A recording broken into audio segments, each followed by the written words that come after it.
وَلَقَدْ يَسَّرْنَا الْقُرْآنَ لِلذِّكْرِ فَهَلْ مِن مُّدَّكِرٍ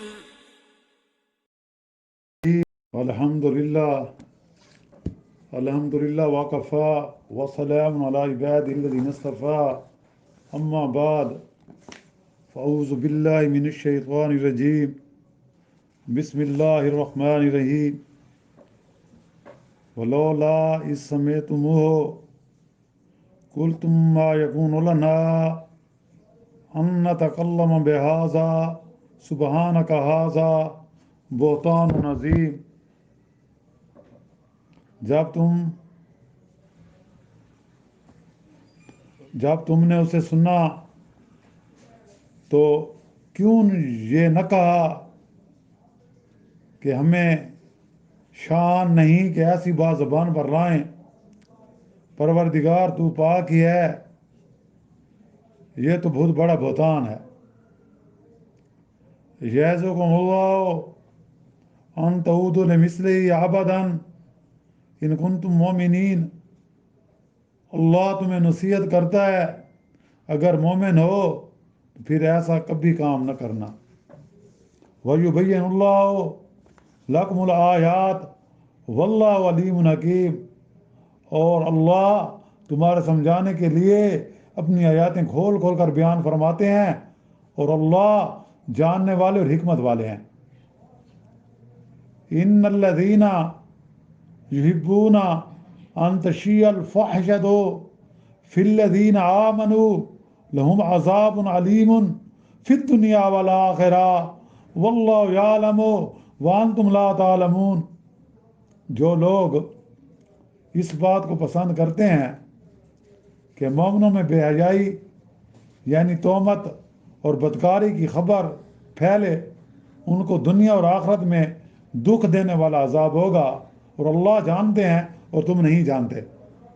ولولا فضل اللہ علیکم ورحمتہ وان اللہ رؤوف رحیم، اور اگر تم پر اللہ کا فضل اور اس کی رحمت نہ ہوتی تو کیا کچھ نہ ہو جاتا، مگر وہ کریم ہے، اور یہ کہ اللہ نہایت ہی مہربان اور رحیم ہے۔ سبحان ربک رب العزت عما یصفون وسلام علی المرسلین والحمد للہ رب العالمین۔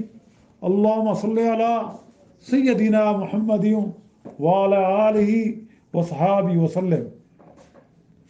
پارہ 18واں، یہ سورت النور کی آیات نمبر 16 سے 20 تک 5 آیات مبارکہ تلاوت کی گئی ہیں اور ان کا ترجمہ کیا گیا ہے۔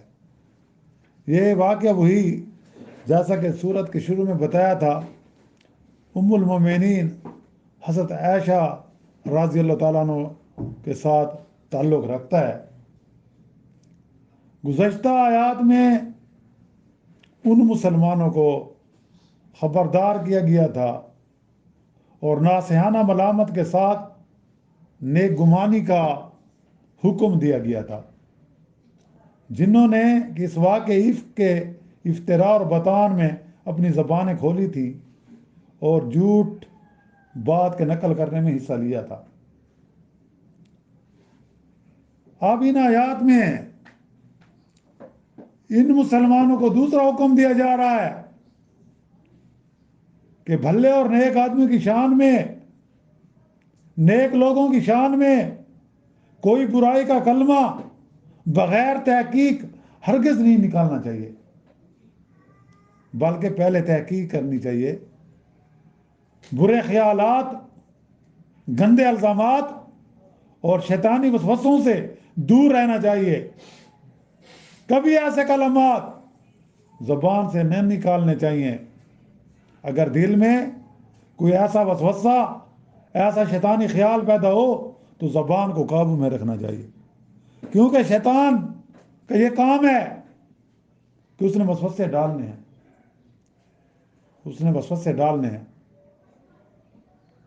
اس نے آپ کو راہ حق سے ہٹانا ہے، اس کی کوشش ہے، اور یہی ہمارے لیے آزمائش ہے۔ کہ مسلمانوں کو تو چاہیے تھا کہ ایسی وائی تباہی کلام کو سنتے کہہ دیتے، ایسے فضول کلام کو سنتے کہہ دیتے کہ ہم ایسی لغوات سے اپنی زبانوں کو ناپاک کیوں کریں، ہم ایسی لغو باتوں سے اپنی زبان کو کیوں بگاڑیں۔ یہاں تو بات میرے نبی کریم صلی اللہ علیہ وسلم کے خانوادے کی ہو رہی ہے، یہاں تو الزام ام المومنین پر لگ رہا ہے، اور ہم میں اتنی سکت کہ ہم سنیں، برداشت کریں۔ اس لیے ہمیں سنبھل کر رہنا چاہیے، ہم سے یہ بے ادبی نہیں ہونی چاہیے کہ اللہ کے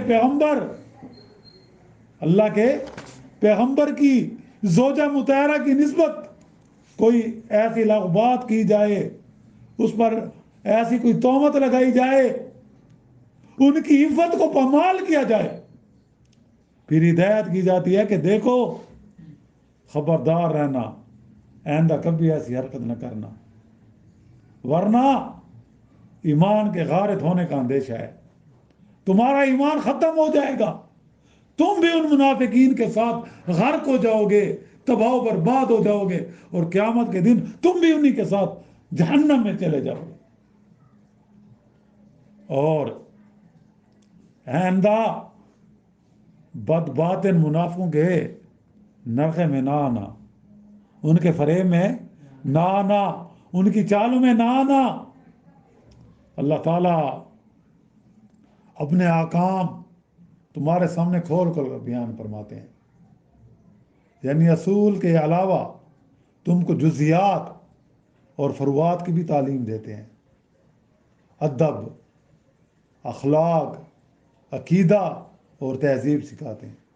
قرآن مجید زندگی کے ہر شعبے میں ہماری رہنمائی کرتا ہے، ادب کی بات ہو، اخلاق کی بات ہو، عقیدے کی بات ہو، معاملات کی بات ہو، عبادات کی بات ہو، ہر معاملے میں قرآن مجید ہماری رہنمائی کرتا ہے۔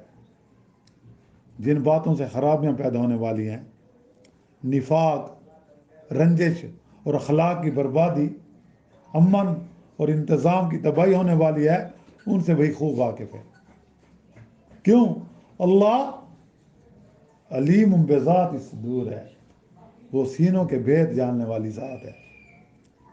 اس لیے جو احکام تم کو دیے، جن باتوں سے تم کو منع کیا، ان کے وہ مسالے کو بھی جانتا ہے، خوب جانتا ہے۔ اس لیے تمام اوامر و نواہی کی پابندی تم پر لازم ہے، یعنی جن کاموں سے تمہیں بچنے کا حکم دیا گیا ہے ان سے بچو، جن کاموں کے کرنے کا حکم دی گیا ہے ان پر حد الوسع کوشش کرو، ان پر عمل کرو۔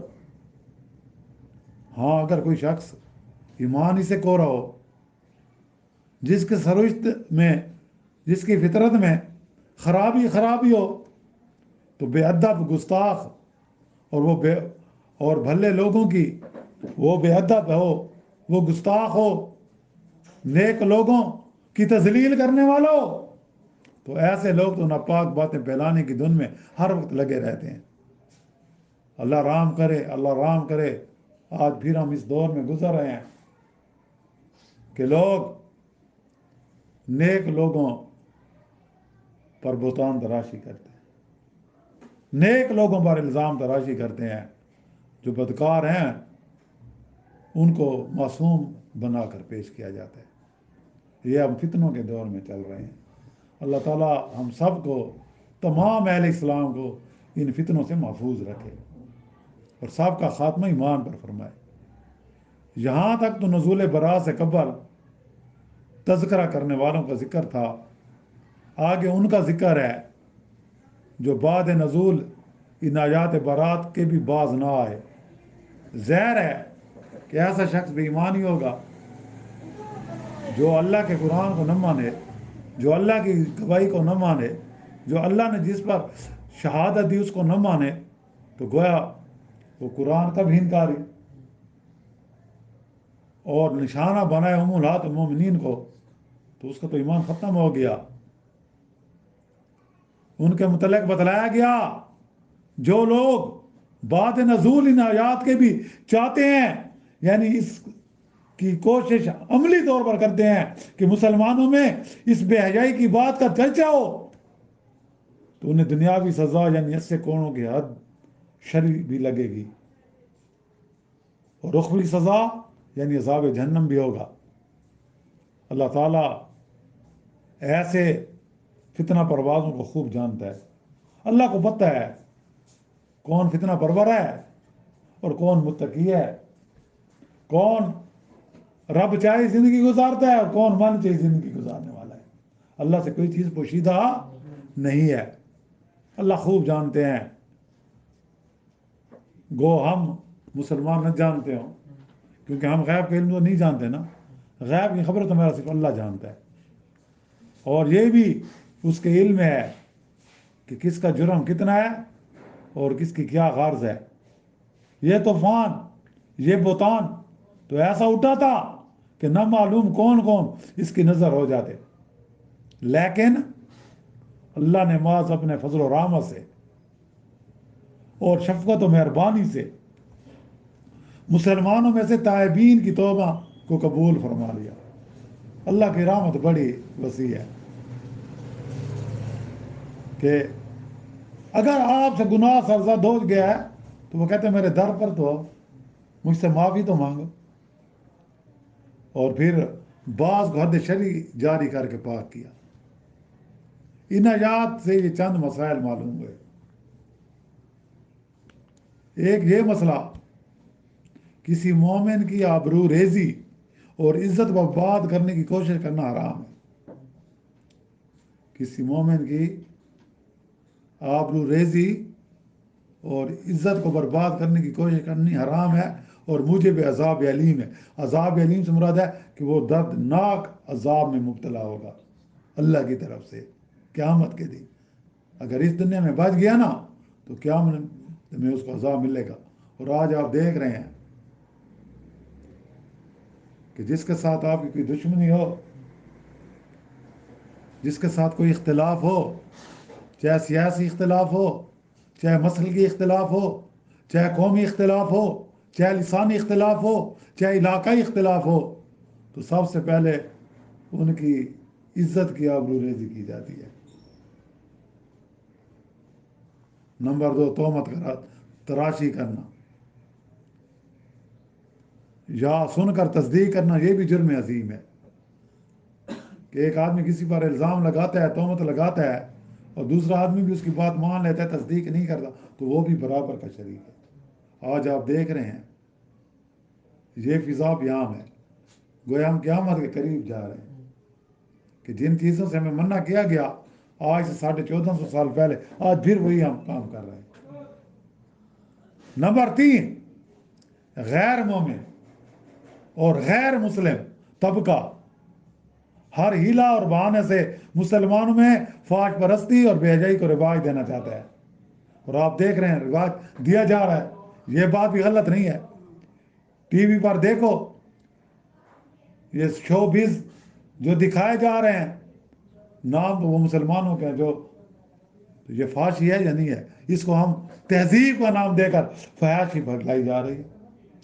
ایڈورٹائزمنٹ ہوتی ہے چیزوں کی، ایک کینڈی، ایک چاکلیٹ 8 آنے کی، 1 روپے کی، اس کو ایڈورٹائزمنٹ کے لیے ایک عورت کو نیکڈ کیا جاتا ہے، ایک عورت کو ہاف نیکڈ کیا جاتا ہے۔